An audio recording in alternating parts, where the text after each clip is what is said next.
All right, folks, welcome back. We're in the shop. Pikes Peak cars on the lift. It's May. That's right. It was time for the Pikes Peak updates. We're recording this on May 11th, 6 weeks away from the Pikes Peak Hill Climb. This year it is on June 21st. We're only 3 weeks away from testing on the mountain, believe it or not. The pressure is really starting to build. We're going to get into it and let you know the current status of everything and how the car is doing. Before I do that, just want to say, make sure you like, subscribe, hit that hype button if you see it. We really appreciate that. Really appreciate your support. Here's the deal. We have actually now tested the car on track for the first time, just actually last weekend, or last Friday. Scott was in the car, and we had Nigel do a little bit of testing as well.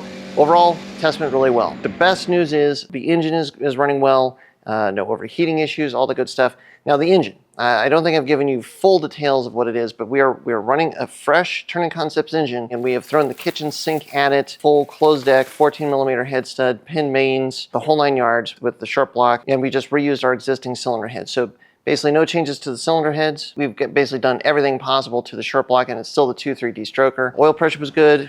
Coolant temps were good. Everything was really good on the engine side. Got in a decent number of laps, and then we found some new problems. Now, believe it or not, the car is in the air because the transmission has already been out and back in because the clutch seemed to fail. It turns out that what got us was this little guy, the ring for the pressure plate cage that basically locks in the throw-up bearing for the pull-style clutches. All right, so this was just sitting there.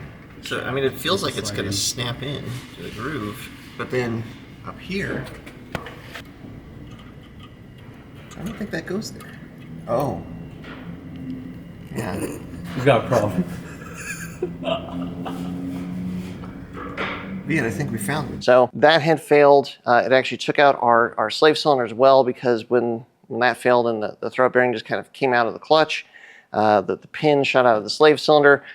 Big old mess, and it turns out even with the sequential, you do need a clutch to move the car around. This episode is brought to you by the ACT Monoloc collar. Saved our bacon. This is something that ACT makes that replaces this 2-piece cage with just their single piece monoloc. Basically completely fixed the issue. I think maybe going forward, every time we install a pull style clutch, we're just going to go with the ACT Monoloc and avoid all this shenanigans. That basically is what brought our testing to an end, when the clutch failed. But we also had some interesting brake issues. We've always had a little bit of brake biasing issues ever since we put the standalone in, because then that basically removed the function of the factory ABS system. And in this car, as we've talked about before, there's no proportioning valve in the factory brake lines. The ABS is basically your proportioning valve. So we've had to add one in, and we've tried to work with that, but it's just like, as the tires come up in temperature, there's just some inconsistency there. And if you're not on it as things are changing, then you can lock up the tires. And that's what we were running into, had some issues with that. So what we've decided is to try and put in a more permanent solution,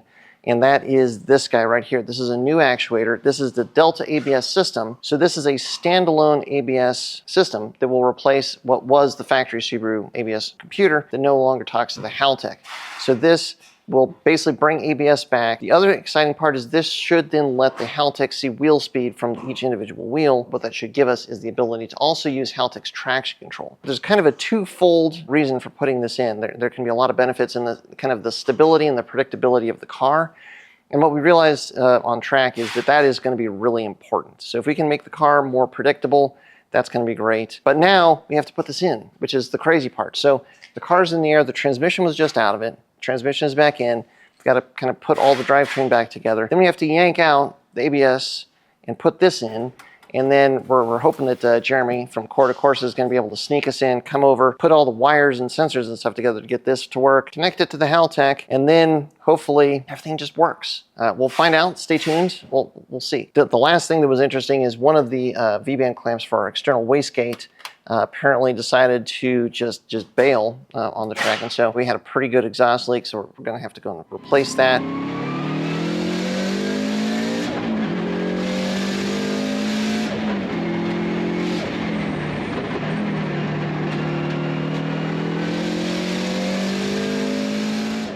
As far as everything goes, that's really minor. So that is the state of the car right now. So you're testing on the mountain. The first day is May 30th. So we've got 3 weeks until we're actually testing on the mountain. And in that time, what we want to do is put in this ABS unit, get it wired in, get it calibrated, ideally test the car on track one more time before we go up on the mountain. And that is a little bit up in the air, but that is the goal.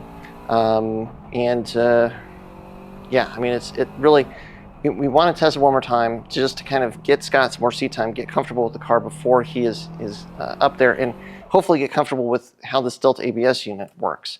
It seems like it should be pretty intuitive, pretty much plug and play. But man, it's always the things that seem like they're plug and play that tend not to be. So we're going to try and get that installed in the car and working, and hopefully get Scott some familiarity with it before we actually go up on the Pikes Peak in just 3 short weeks. The most exciting part is that the engine is holding together and doing well. We did have another weird problem with our intercooler piping.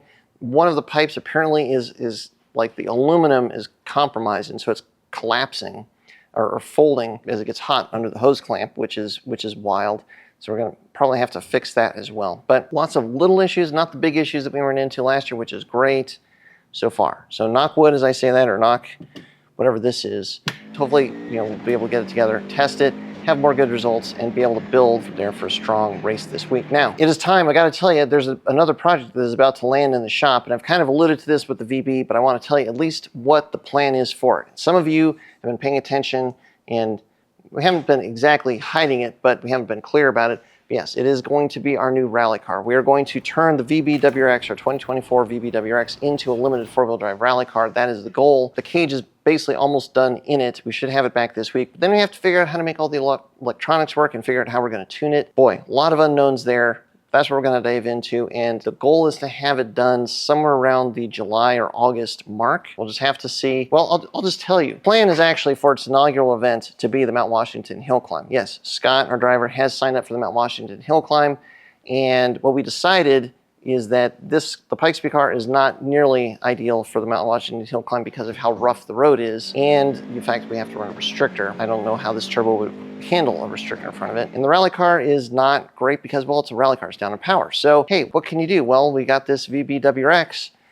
Hey, I think all of the pieces kind of fit into the puzzle there for that, and it's got the suspension, which should be making more power than our current rally car.